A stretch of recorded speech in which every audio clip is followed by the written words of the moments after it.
Hey, what's up, rock stars? It's Rox with a little bit of talk about what's at the top of the blog, so let's get to it.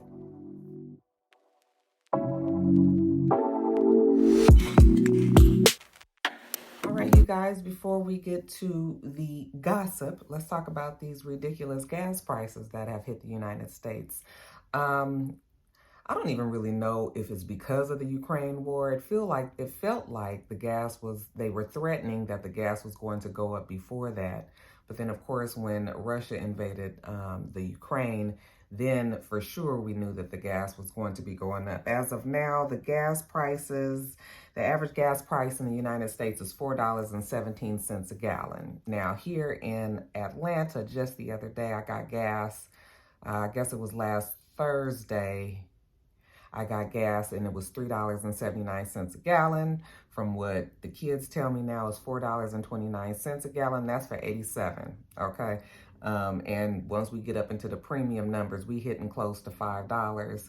I know many of you guys are hitting $5 and $6, especially, the West Coast, up north, New York area. I've seen gas prices hitting $6 and $7 in some spaces. I'm thinking that probably in Hawaii, the gas is probably high, because I just remember Hawaii just was extremely expensive when I went. But yeah, you guys, and it's threatening to be higher, okay?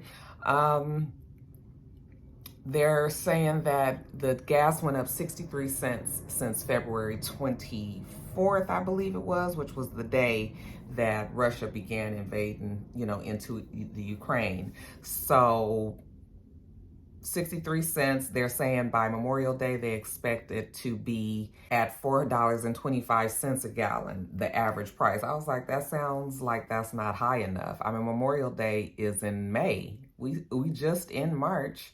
Just in February, not even a month ago, it went up 63 cents. So I feel like we're going to be closer to $5 a gallon, and maybe even a little bit more as an average for the United States by Memorial Day. But who am I? Okay, I am not a professional. But it's too bad, they're like JB was saying in my comments, they are asking us to go back to work now. Have you noticed that we don't even hear much about COVID anymore? They are definitely trying to get us out of the thinking of even COVID. Okay, everybody back to work. That has been the jargon. Even where I work, the CEO is saying that they're coming back. Everybody is going back into the office. President Biden said that he was going back. Everybody is going back to the office. And, the rest of us, we is fighting that shit tooth and nail. I am still working from home, as you can see. And this special assignment that I'm on, I'm hoping that I'll be able to stick this out to the end of the year. I know that, and that actually sounds very ambitious. I have a feeling that they're going to try to make us all go back before then, but I'm still going to try to ride the wave as long as I can. I know that eventually we're going to have to get back to the office, but it's just been so nice, you guys. It's been so nice. I remember at one time I was ready to go back. And there's different reasons why I would like to go back, but those are all, unimportant reasons. Like, I miss wearing my clothes, I miss wearing my makeup, and I miss, all of that. I'm not really going to do that here at the house, so those kind of reasons. And I miss the socialization. I miss some of my work friends. So those kind of reasons is why I would miss going. But I would be okay if we could just do 2 or 3 days a week. Like, I could do a Tuesday, Wednesday, Thursday. Can you just tell me not to come Monday and Friday? Like, I would be good. So, in my office, they really need to make some changes before they start telling everybody. My regular office, not the special assignment I'm on, but my regular office is just cubicles. People in there have been getting sick and all of that, because there are still some people that go, even though they don't have to. There's been some people that still go to work. And the cubicles are low, they're close, everybody is right up on top of each other. Like, you guys gonna have to make some changes, bring up these walls, and I know the place that I work, they are really not going to be trying to redesign the office and make sure that it's COVID safe, and so there's that as well. But yeah, now they're telling us to go back to work. I work 35 miles from my house.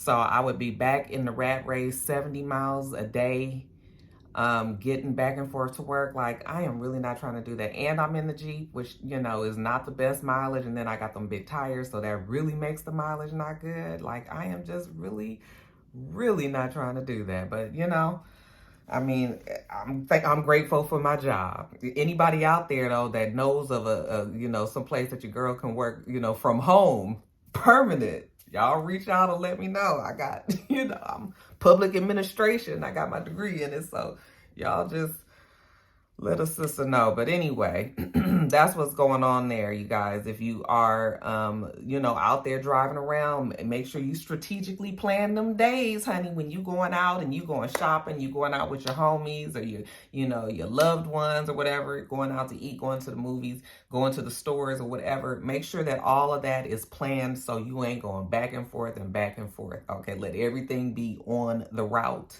to wherever you going, because, honey, we can't.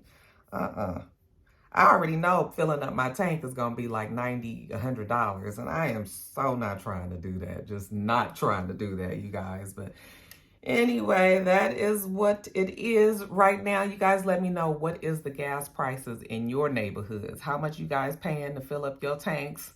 And what is your plan to make sure that you conserve this gas? Okay, give us some tips, honey. Let us know.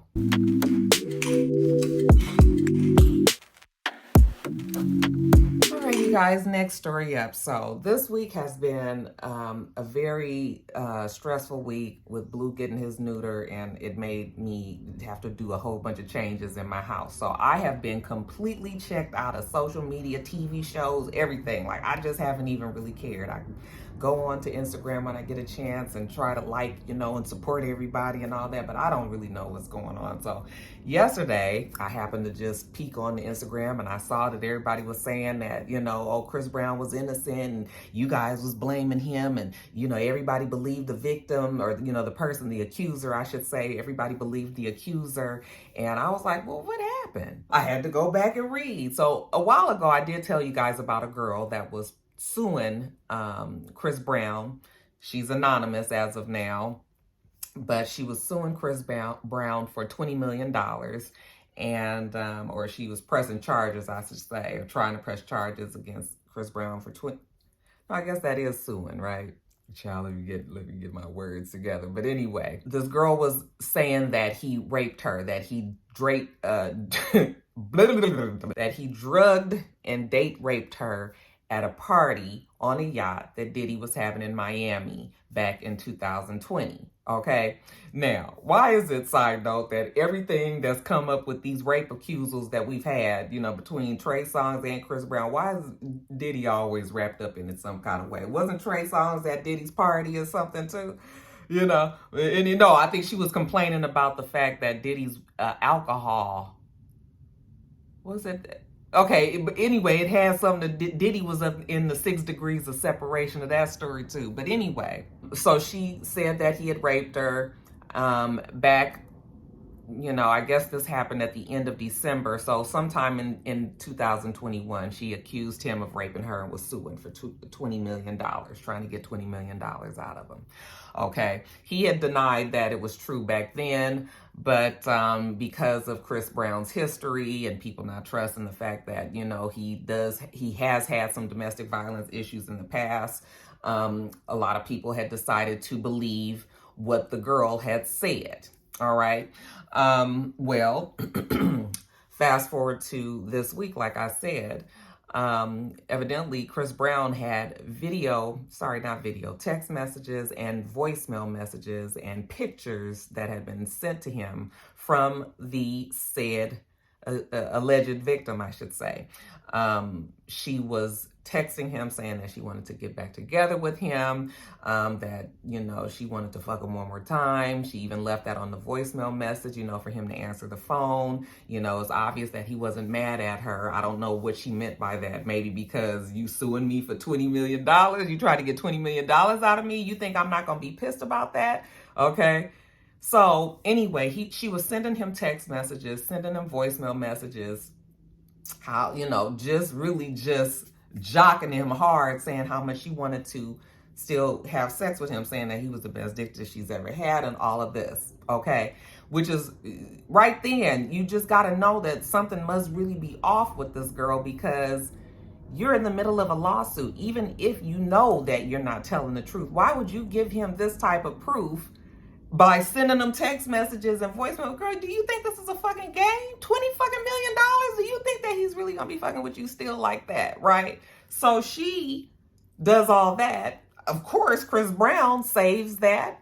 That's his defense right there. This girl is claiming that I raped her, but she's still reaching out to me. She said, I'm not answering the phone, obviously. And at one point she got pissed once she realized that, she felt like he was playing her. Like, oh, okay, like basically you can fuck on me when you want to, but then you decide not to answer the phone anymore. I didn't get it before, but I definitely got it now. So it was sort of like she was almost threatening him that she was going to do something. And he released those messages and the voicemail messages and text messages yesterday. So, of course, that doesn't make the accuser credible. And I guess Chris Brown feels like this vindicates him. I mean, it definitely makes him look better, that this girl was doing that and that he was able to catch it and capture it and put it out there for everybody. Turns out that her lawyer did not know anything about these messages that she was sending, and the lawyer has now dropped her client. I don't know who she's going to get to defend her if she decides to even go forward with this, but now Chris Brown is saying that he is going to press charges against her because you playing with people's lives. I don't blame him. If I haven't been accused, and especially when you know that I've had this history, and so that makes people automatically already incriminate him. Yes, he definitely should sue.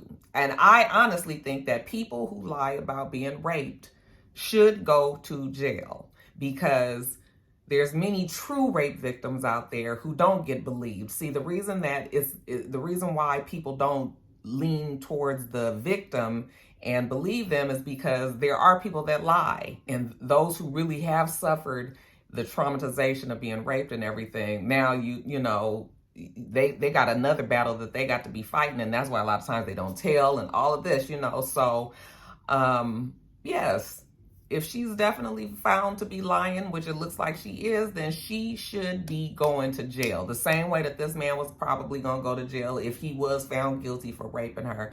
It should definitely turn around on a person that's falsely accusing somebody. So that was what was all over the internet yesterday. I saw people was making videos about it. I don't really know what people's opinions are about it. What do you guys think about that? Do you believe still that Chris Brown has these issues? Do you think that he's rehabilitated himself? I mean, yes, we definitely know about what happened with him and Rihanna. And we know about what happened with him and Kaluuya. We don't have the visuals and all, but we've heard the stories. She's told her side, restraining orders, all of that. But since those two situations have happened, we really haven't had any more stories that have happened with Chris Brown.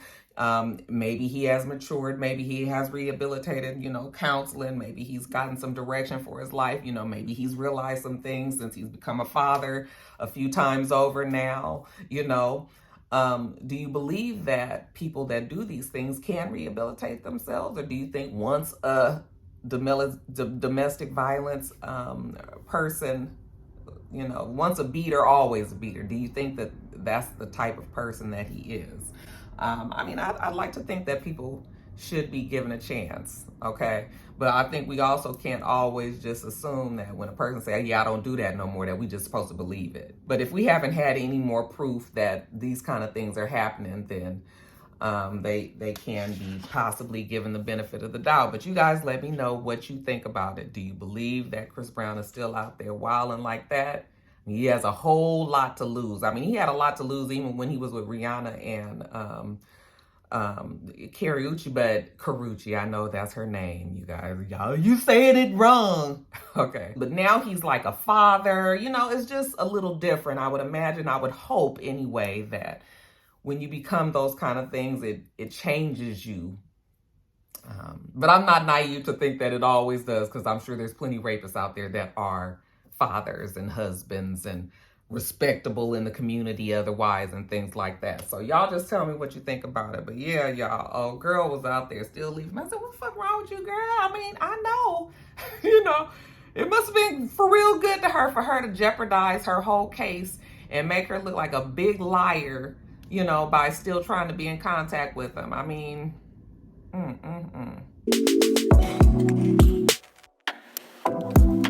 right, you guys, next story up. So I got a few cancellations that I need to tell you about, okay?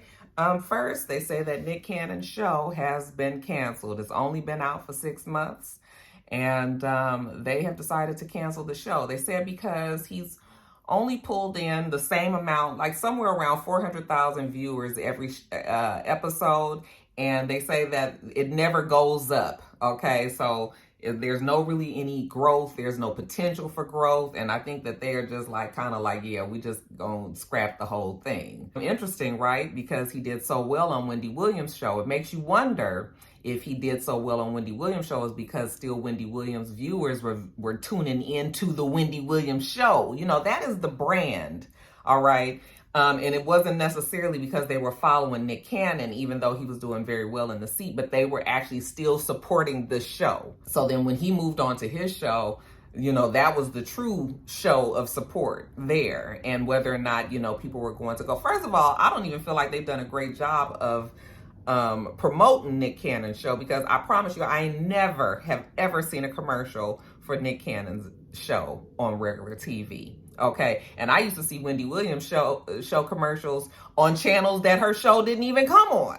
Okay, so I never have seen a Nick Cannon show. I didn't even know the shit was on. By the time I had knew about it, there had been a few episodes that had been put out and all of that. So I, one, don't think that they did a good job promoting his show. Two, Nick Cannon has so much personal stuff that goes on in his life that I think people are tired of Nick Cannon, So I kind of feel like he kind of did it to himself a little bit as well, because unless you just really are a big Nick Cannon fan, you don't feel like tuning in to Nick Cannon's show, because 9 times out of 10, he gonna be talking about his own fucking drama on there. It's like, we gotta be listening to it on the social media, then we got to be listening to it on the damn TV show, all of this.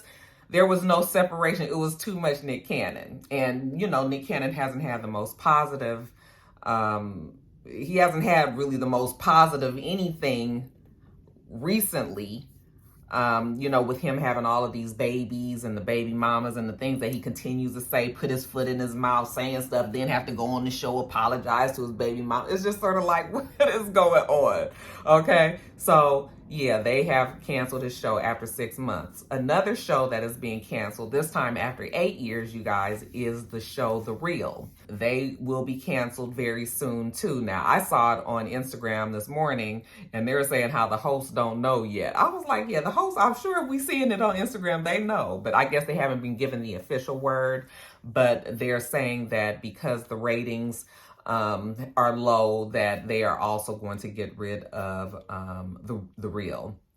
And I guess I could say that I've never really watched The Real. That was not a show that I've watched, but the show has been through a lot of changes. And as they continue to lose hosts, I think that they probably lost viewers with each time that somebody left as well. And then it might have just ran its course, you guys. It might just be time to just throw in the towel. Everything doesn't last forever. So it might be time. And they've done well. They've won daytime Emmys, and they've been at the top. So it just might be time for everybody to just take it on and go on to whatever their next gig is going to be. Okay, so not as much sad for them as it is for Nick Cannon.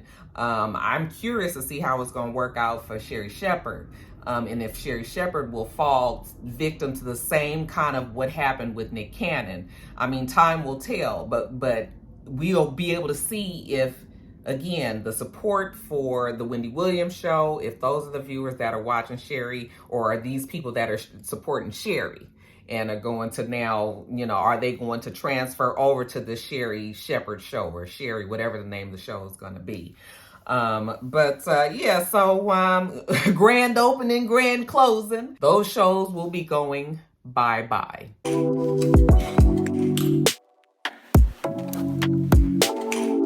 Oh, okay, and then just real quick, you guys, they say that Power Book 4 Force finally was renewed for a second season. So, Curtis Jackson and his big swole influence crying over there, crying about not getting his way on Stars. I told you guys last week that they were going to renew it and that he was not going to go anywhere. I think that 50 Cent likes to just kind of, you know, kick up some dust around him every now and then just to kind of prove to them that, you know, the people out there, he still has the people's support, and that, you know, it's a big deal. But I never thought that he was going to try to leave Stars, and I never thought that they weren't going to renew Tommy's show, even though Tommy's show it started off with some promise. I was feeling it, but as it goes on, it's just sort of like, I'm not really ready to just be like, oh my God, yet, but yeah, it might be heading that way. The next show for the Power, Power universe like they have is going to be Tate. What's his name? Councilman Tate from Power. He will be getting the next book whenever they do come out with that. So that's what I'm actually going to be interested in. But we'll see. We'll see what happens there. But yeah, you guys, congratulations to Tommy. And what's the guy's name? Joseph Sadora, is that his name? Joseph Sadora, I think is his name. Congratulations to him, 50 Cent, all the rest of the cast and crew for Power Book 4 Force. They live to see another day.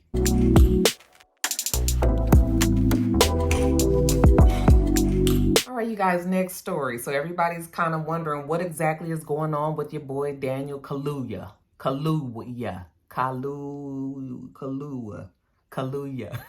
Whatever. Y'all know what I'm talking about. The Oscar award-winning actor, the actor that was in Get Out. You guys know who I'm talking about, Daniel. Okay.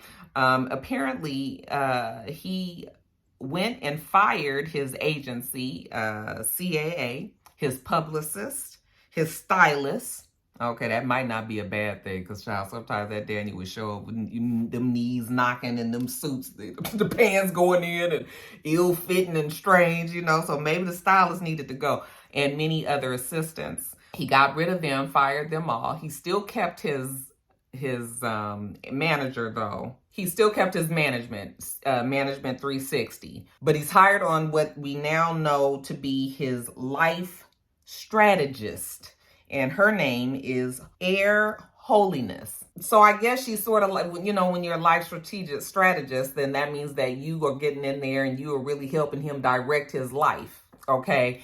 And we don't really know what that means exactly, but people are a little alarmed that Daniel might be, you know, there might be something going on here. Now, it's not strange for people to fire their team, and, you know, people do that all the time, but usually they hire somebody on that has the experience of the team that they fired. They replace them with people that will do better for them. You know, the fact that he's brought on this woman, Air Holiness, who on her LinkedIn page says that she is the head mistress of the international alma mater Blessed University, or as some people call it, I Am Blessed University. I was like, I don't know, Sister Holiness, is that an accredited college that you are the head mistress? So we don't know where this place is, you know, we don't know where Air Holiness came from. We don't know where this university is. We don't really know much about it. All that we know is that she now has latched herself onto Daniel, or he has latched himself onto her, and that she is always with him. So the new problem they're saying is that she is with him all the time on the Nope, as they're shooting the movie for Nope. That is going to be Jordan Peele's next movie. He is in that movie, and she is always on the lot. I can't even think of the word that I want to say, but you guys know what I'm talking about. She's always there, and they said that she's had many issues with the cast and crew, that she's gotten into some confrontations with some people, and everybody is just, asking the same general question: who the fuck is you, bitch? Like, where you came from? So they are having problems with her, and she actually says that she doesn't work for Daniel Kaluuya, okay? That she met him on the Black Panther set. I think she was a friend of the makeup artist. And, you know, I guess they, you know, they linked up, you know, they bros, you know, homies and all of that. And here we are. Now, she's 51 years old. DanielKaluuya, I mean, he's not that old. You know, I don't know if they may be seeing each other romantically. I mean, that's not in any of the stories or anything, but it's just sort of like, what is going on?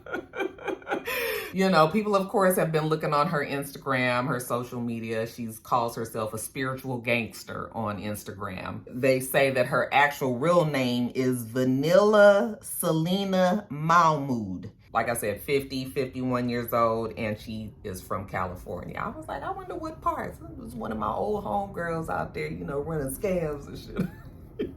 What's going on with Air Holiness? Do you guys know anything about this story? I mean, is she legitimate somebody out there? Because, you know, people that have a presence on social media, evidently she has a YouTube page, and, you know, some of you guys might be familiar with her. Maybe she is legit. Maybe she is out there to help Daniel. You guys let me know what you think about it. But yeah, as far as the set, that's what I was trying to say. As far as the set is concerned, they wonder just exactly where did Miss Holiness of I Am Blessed University come from. And child, I guess we're talking about a whole bunch of TV shows and stuff today. They say that on the set of Euphoria that it is poor working conditions, and that the background actors and some of the crew have complained that, you know, it has been unsafe and not desirable.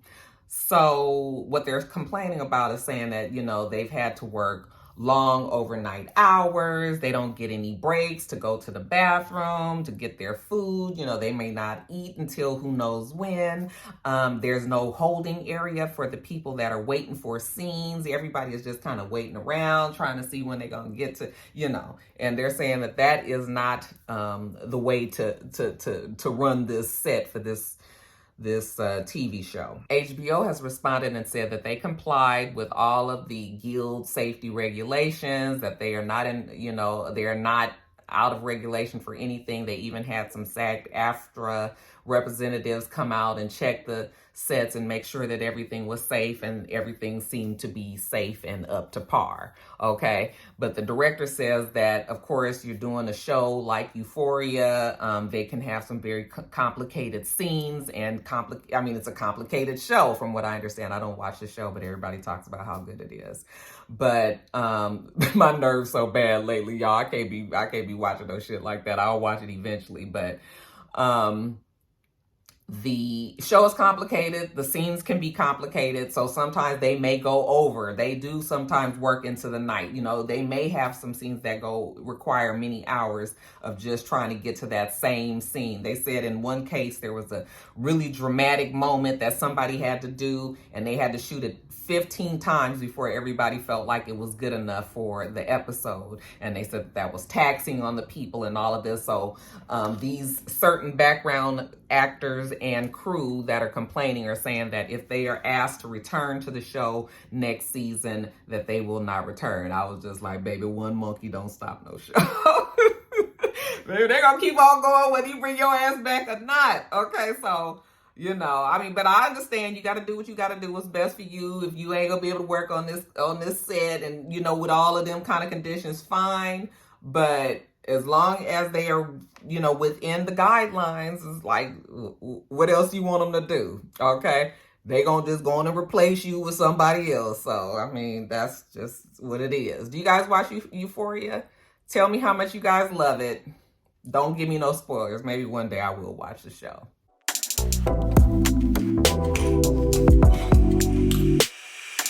All right, you guys, congratulations are in order to our boy Martin Lawrence. Okay, it seems that he and the rest of the cast of Martin will be celebrating their 30-year anniversary this year, and that 30-year anniversary will be celebrated on BET Plus for all of the old supporters of the Martin show to watch. Okay, so we'll have Martin Lawrence, we'll have Carl Payne, we'll have Tashina Arnold, we'll have Tisha Campbell there. Of course, we won't have Tommy Ford, who has died, you know, some years ago. But they're all going to be there. Affion Crockett is going to be the host of the show, and they're just going to be talking about, you know, different episodes and I guess things that have happened on the set and off the set and all of that. They're going to be having guests from the show that had appeared on the show to come and also sit and talk with them. So, you know, it's just going to be us chopping it up, sort of like the same way they did for Fresh Prince of Bel-Air.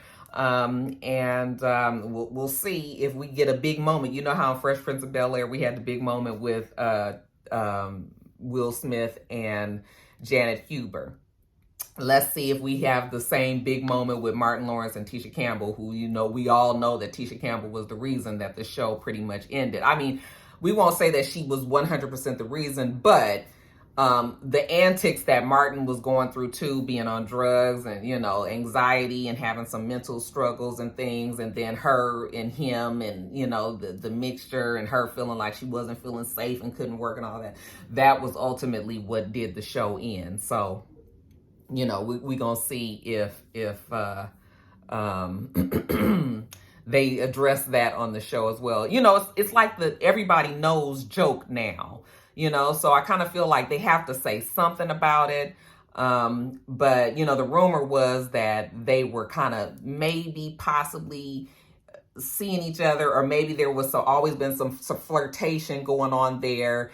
And I think Martin was feeling it a little bit more than she was. And then when he tried to get more serious with her, that she kind of got scared and shit like that. Cause I think she was seeing Dwayne at the time. And so I think that's when all of this stuff kind of, if I can remember correctly, the stories from back then, you know, so I don't know if they're going to want to delve all into all of that, but we need to know something. Okay. Because this was a long time coming, just being able to get them all in the same room. Because you guys know that I don't think Martin and Tisha saw it for each other for a long time. So, but yeah, it's going to be airing on BET Plus. Like I said, not sure when, but I'm sure when it does air, you know, we'll all be tuning in.